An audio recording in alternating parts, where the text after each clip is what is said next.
It's almost always going to be your beliefs that limit you.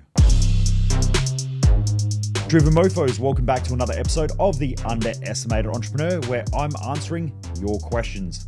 So this question is from Gabe. Now, Gabe has been a friend of mine for a long, long time. He has reached out and he's asked this question here on my Instagram page, which is limiting beliefs and methods to overcome that fear thought pattern. Great question, because I would assume that everybody who is listening to this has limiting beliefs and also has some form of fear thought pattern. So let's break that down, because there's two parts to the questions. We have limiting beliefs and then we have fear thought patterns. So when we're talking about limiting beliefs, it's important to understand what a belief is. Now, a belief is a perception that is created into a story or a meaning. So if we think about our limitations, they're normally always stories, or there's something that has a meaning attached to something that may or may not be correct.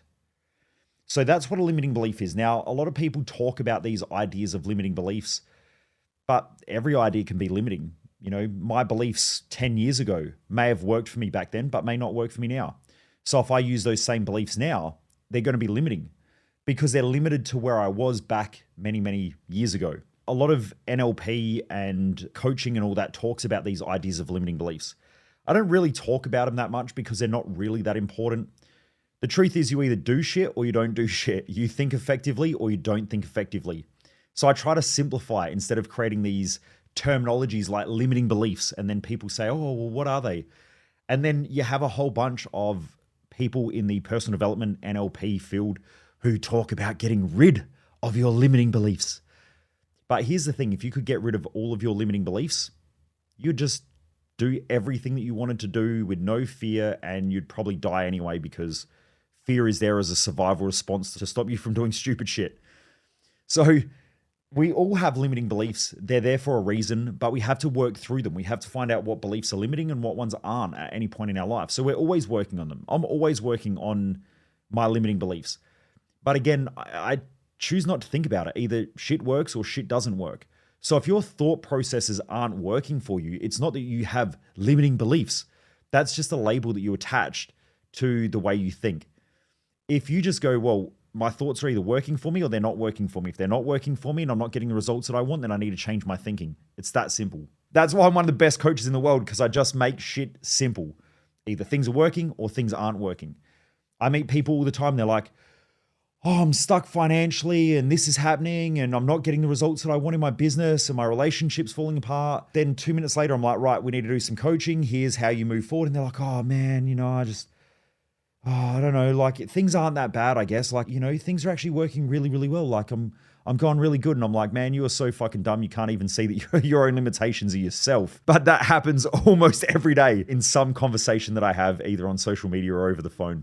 But those people don't realize that they actually limit themselves. And like I said, once again, either your thoughts work for you or they don't work for you. The easiest way to figure out if thoughts are working for you or they're not working for you is to look at your results. If you're overweight and you think that you have good thinking around your health, then you're stupid. If you think that you have good money thoughts, yet you're broke all the time, then your lack of awareness is part of that problem. So the first step to change is always awareness. And this is where coaches come in. I've mentioned this story before where my mentor, Mark, who sold that company for $1.1 billion, I was going through this thing that I was working on for like a week. I was trying to create this strategy and everything like that, and I could not figure it out. Things weren't working. And he walks in 20 minutes later, 30 minutes later, he's like, just whiteboards everything out. And I said, shit, how did you do that? And he said to me, you're too close. What does that mean? That sometimes you're just too close. You're in too deep, or when emotions are high, intelligence is low. So sometimes when you're emotional about something or you're really trying to push yourself hard, you just can't see the obvious. A lot of people can't see the obvious because they're too close. The other reason is that most people are pretty fucking unintelligent and they lack self-awareness. So your self-awareness is super important. When you're aware of something, if you're aware that something's not working, the first thing that you want to dive into is your thinking. Because you have thoughts, those thoughts produce emotions, those emotions produce behaviors. If the results that you're getting aren't the ones that you want, it's because your behaviors are incorrect somewhere. You've got incorrect habits, you've got incorrect actions or something like that. Then from there, you can jump up and go, okay, well, if I've got incorrect actions, I probably have incorrect emotions. But emotions are a byproduct of thinking. The thought triggers the chemical change in our brain and then the chemical change throughout our body through hormones and neuropeptides. So if we look at the basic causal chain, thoughts are the most important thing. So now when we jump into our thought processes, we have beliefs, meanings, and stories. Our stories that we consistently tell ourselves are our beliefs. There are a bunch of beliefs that are stacked together that create a story. All of those stories and beliefs have meaning attached to them. The story might be, I don't make enough money. Now the story might be, well, I didn't grow up with rich parents and that's the reason why I'm not rich. So you now have a story, you now have beliefs that make up that story, and now it has to have some meaning attached to it. And it might mean that maybe I'm not good enough because I don't make enough money, and that's why I feel depressed. So now we have our meaning, we have a story, and we now have our beliefs. So when you realize that you can change the meaning of things, you can change the story of things, and you can also change your beliefs, it makes life so much easier. Now, when we talk about limiting beliefs, any belief that's not helping you to get to where you want is essentially a limiting belief. So how do we change it? Well, I prefer to work on creating mental and emotional balance and stability in our own mind. So what I do is I stack the thought processes that I want and I remove the thought processes that I don't want. So I'll give you an example. If at night time I feel like I've had a shitty day, the first thing that I do is I go and write down all my wins for the day. And I try and pick up as many little things as I can. Most people look for big wins. I look for little wins. So it might be, okay, I woke up on time this morning. There's a win. Okay, I limited my coffee to 2 glasses. There's a win. I had a cuddle with Jess in the middle of the day. That's a win. I ate well for breakfast and lunch, and maybe I fucked up my dinner time, but I still ate well for breakfast and lunch. That's a win. I ironed my clothes. That's a win. I had a shower and I did my morning facial routine. That's a win. You want to stack as many of those wins as you can because winners keep winning and losers always lose. So if you want to create a winning mindset, then you stack those wins. If you've got, let's say, a negative belief around something or a limiting belief, something that's stopping you from getting the results, you've got to identify what that belief is because awareness is the first step. So then what we do is we might say something like, let's say we're struggling with money. And we go, okay, what's my beliefs around money? Well, you've got to work really, really hard to make money. And I work really, really hard, but I'm not getting ahead financially. Okay, so let's try to understand, is that the limiting belief? Because that's probably a good belief to have. Hard work equals more money. It does. I work harder than probably fucking almost anyone. But at the same time, you've got to work smart because eventually if you just work hard, you'll cap out. Now, most small business owners, most self-employed people are hard workers. Most of them. If you're an electrician, a plumber, or some form of tradie, you're probably working hard. But you work hard and you'll cap out because the thing that you need is not to work hard. You've got to start working smarter and you're not working smarter. So therefore, we need to identify the problem first. Then we identify the beliefs around that. So let's say I have someone and they say, you know, my business isn't growing yet. I'm working flat out. First of all, most people say they're working flat out and normally they're not. So that belief might have to be changed. Then the second thing is, okay, what stops you from growing and self-developing? And they go, well, I don't think I need self-development. Okay, well, that's probably a limiting belief because you ain't that fucking smart. So no one's that smart. All of us have to develop ourselves mentally and emotionally. So we change that belief. Then we might identify another one. Well, you know, I just was never brought up with good money patterns. My mum was this way, my dad was that way. That's a cool story, but that's a belief. There are a whole bunch of beliefs with meanings attached. So we're going to write that one down. Then we might have another negative belief around money. And that is at some point when I see people who are doing better than me, I'm triggered by that. Now I ask the question, what does that mean? And they might say, well, it means that I'm not good enough. Well, is that true? If someone's doing better than you, that makes you feel not good enough? No. Okay. Then that's also a limiting belief. So we write that down. And what we're going to do is we're going to write down as many of these, I guess you could say, limiting beliefs or disempowering beliefs as possible because they're keeping you stuck. Then what we do is we start then counter-correcting them. So from there, what I want to do is grab a pen and paper and I want to take every one of those beliefs. So let's say it's people who are doing better than me make me feel like I'm not good enough. So what I will do is I will flip that around and go, well, where am I good enough? Well, I'm good enough in my relationship.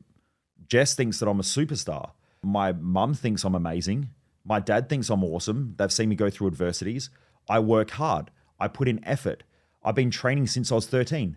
Therefore, there's got to be some value there for that. I read a lot. There's some value there for that. I've got good friendship circles. There's value there for that. And what you do is you start stacking the value of yourself. And what you're doing is now you're counterbalancing this belief that if someone's doing better than me, it means I'm not good enough. Because what you realize is you are good enough. And then when you have that belief, you're like, you know what? I'm good enough. Are you more likely to attract more money when you're good enough? Fuck yeah. So we tweak that.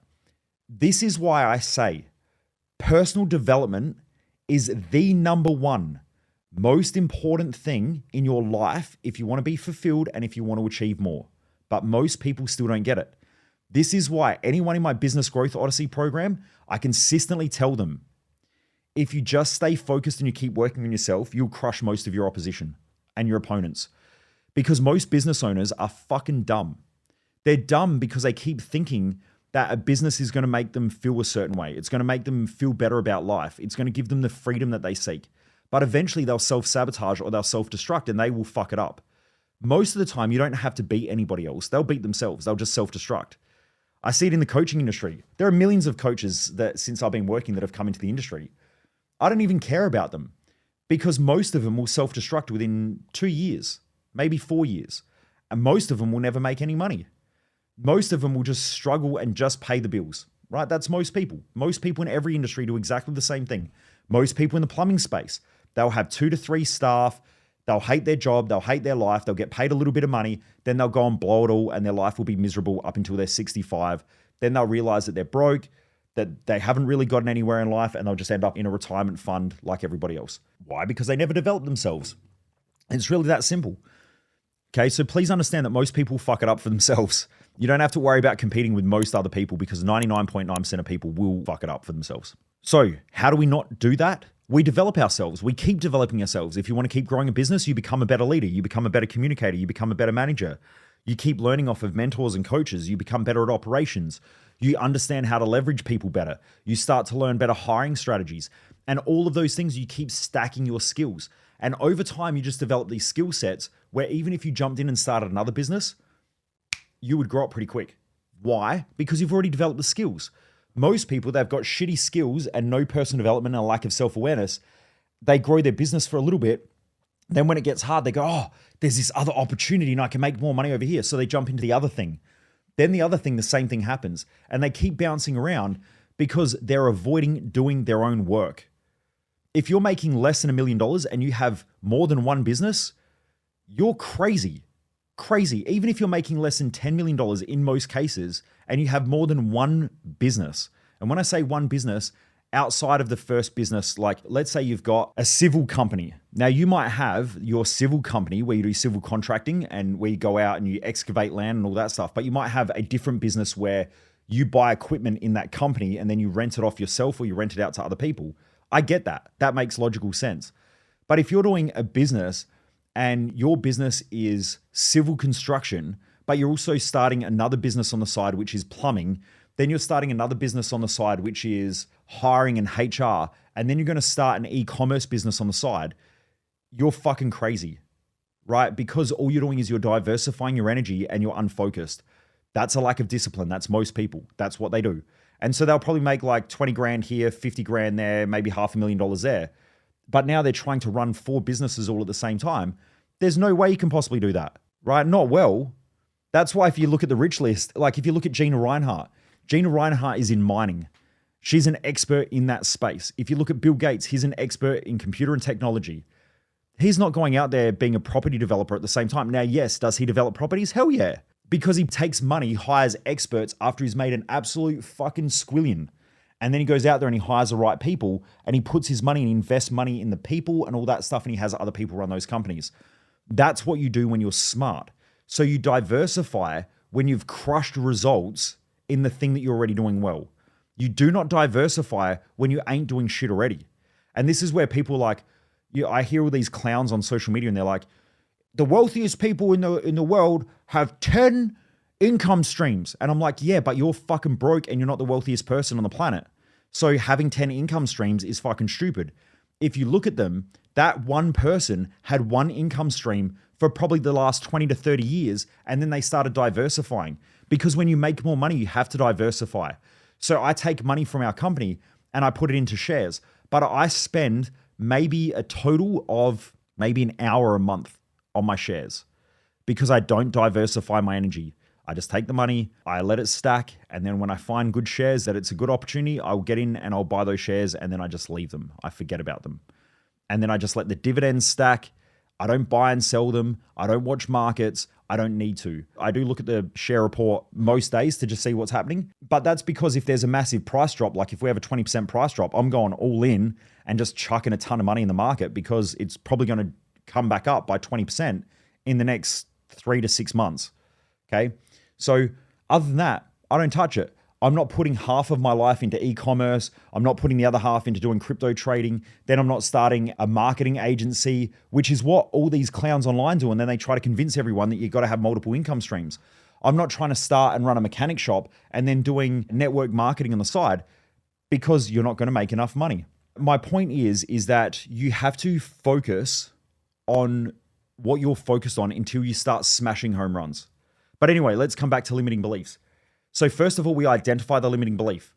Then the second thing that we're going to do is we're going to stack the opposing. So we're going to turn disadvantaged beliefs or disempowering beliefs into empowering beliefs.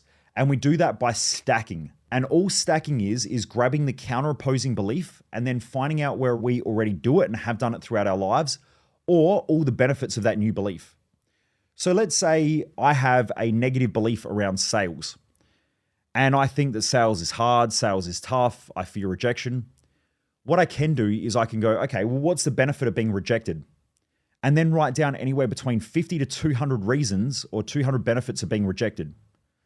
It might take me an hour, it might take me 5 hours. But when I do it, eventually I'm stacking the beliefs to the point where I'm like, being rejected is just as good as what it is bad.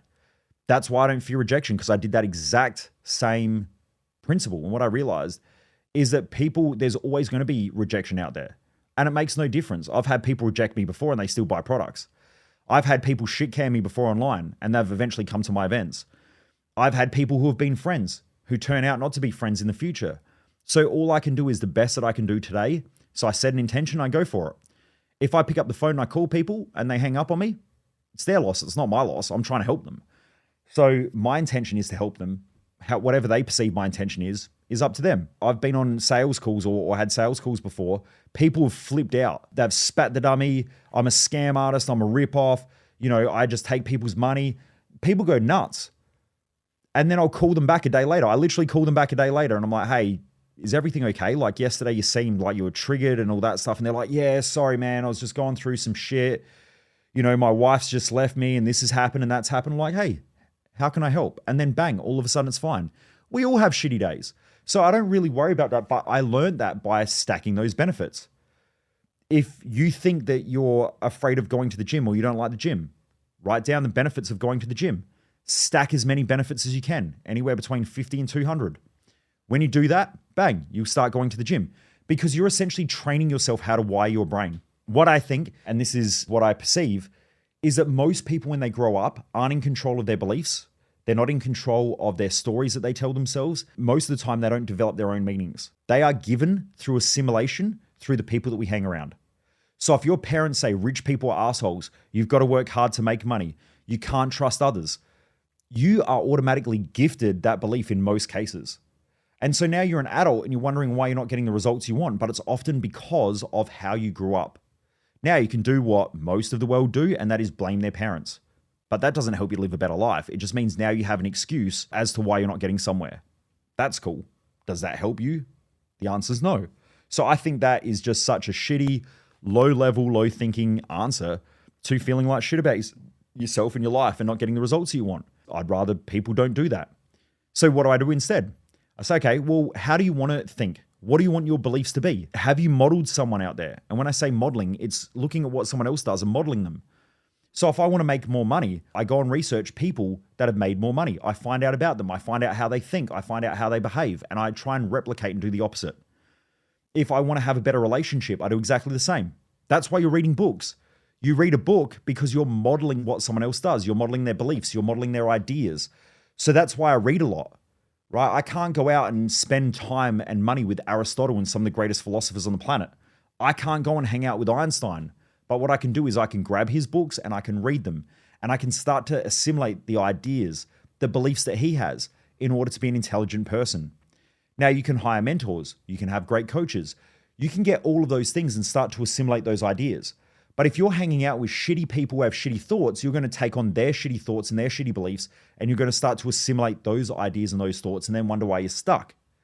So my recommendation is have good mentors, have good coaches, read, go and study people who have the results that you want and start to model them, okay, which means replicating what they do. This is why I've always had mentors, right? I've had mentors, and that's probably been the key to my success is good mentors, good coaches, and always learning and bettering myself every day. If I keep doing that, I win. I was not wired in a family to be financially abundant. I wasn't. I wasn't in a family that had people all around the world that they could access, that they had great friendships with. I didn't model people around me who just walked up to people and just started conversations. I can talk to almost anyone, right? I've started talking and chatting to a billionaire in the US because my goal is to take a bunch of my clientele this year who are successful business owners, and I want to take them to Miami, Vegas, and LA as part of a millionaire mindset that I'm going to run just for my community, where I take them over there and I'm going to hang out with some of the most powerful speakers on the planet, a whole bunch of wealthy people. I want to go to an NBA game. And what I'm trying to do is I'm trying to hook up a large yacht. And so I got put in contact with a billionaire. This person said, maybe you should just reach out to this guy. Bang, I just hit him up. How do I have those conversations? How do I have that belief in myself? Because I just trained myself to think like that. No one in my family does that. I do that because I just had to train myself or retrain myself how to think through those situations and do things differently. So that's my suggestion on how to overcome, I guess you could say, limiting beliefs. Again, I don't like that term. It's just that you've got a bunch of beliefs or a bunch of thoughts that don't work for you. The other thing is, like in my Dominate program, which is $49 or $47 per month US, in there I have coaching calls every week. And then there's a whole back end, which is a whole 12 months worth of training. The very first program is about your self-talk and your language. Your self-talk is either empowering you to move in the direction you want or disempowering you and pulling you away from it. So we have to keep on top of our self-talk, which means I don't talk shit about myself negatively in my mind. I used to, I don't anymore. I don't get into shitty conversations with myself thinking that things won't work. I believe that things will always work. If I dedicate myself, if I learn what I need to, if I have the right mentors, I will always find a way. But that's a belief that I've developed. So I use my self-talk in an empowering way to help me to keep moving towards the things that I want. If you don't do that, then, don't be surprised if you don't get what you want. So it's not just the beliefs and the stories, it's the self-talk as well that's really important. So please be aware of that. Anyway, Gabe, I love the question. I hope that helps. The same with fear. With fear is just a belief system that we have about something, and normally it's self-talk. So if we want to deal with fear, we change our self-talk, we stack the benefits of whatever we want to do, and then we go after it. Now, fear is there as a survival response. We need it. We never get rid of our fears. I hear about overcoming fears and getting rid of limiting beliefs. Absolute garbage, because you never get rid of your limiting beliefs. They're always there. It's just that you're going to the next level. Am I scared about the next level that I'm going to in business? Yeah, because I've got to make big decisions now. So back many, many years ago, to spend $1,000 was a lot of money. These days, $1,000 is nothing. Then I had to get to a point where I'm like, shit, I've got to spend 10 grand. That's a lot of money. I could lose that. But you have to make that commitment. If you want to keep growing, I had to make that commitment. Now, 10 grand isn't a lot of money. Now I'm starting to play with hundreds of thousands of dollars in commitments and millions.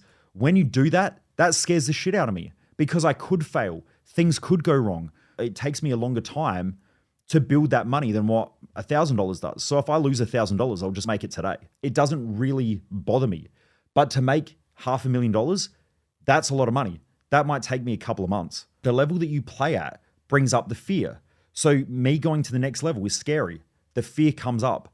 The what ifs come up. So I have to keep using the tools that I've trained myself from a lower level to have now, which is manage your self-talk, catch yourself thinking in disempowering ways, tweak it so that it becomes more empowered language. And then I just keep working towards it.